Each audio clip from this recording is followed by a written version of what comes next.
Et ils ont 3 enfants. Ils sont mariés? Non, ils vivent dans le figuier. Ils vivent où ça? Dans le figuier. C'est une expression.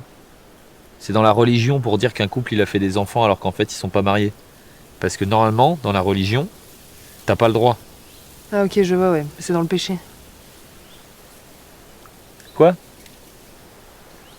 Ils vivent dans le péché, c'est ça l'expression. Bah c'est comme on veut.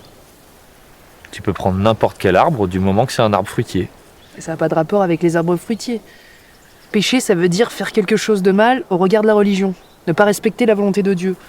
Donc vivre dans le péché, c'est vivre dans le mal. Mais ça a bien un rapport avec les fruits. Puisque des fois tu dis le fruit du péché. Oui, mais non. C'est qu'il y a plusieurs choses.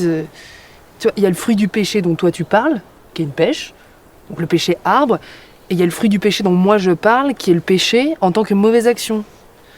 Donc on peut dire par exemple qu'un enfant est le fruit du péché, mais c'est de ce péché-là qu'on parle. Pour dire que l'enfant a été conçu hors mariage, tu vois, contre les règles de la religion, ce qui est mal. Donc là, le péché, c'est pas vraiment un arbre, et l'enfant, c'est pas vraiment un fruit. C'est une métaphore, le fruit.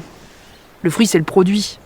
L'enfant est le produit d'une union, mais on dit le fruit parce que c'est plus poétique.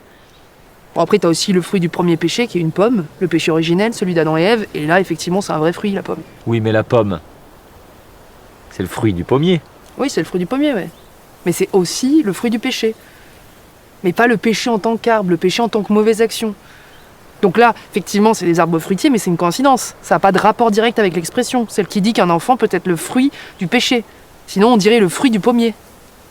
C'est vrai qu'on pourrait très bien dire que certaines personnes vivent sous le pommier, tu vois, ça nous renverrait à la source même du péché.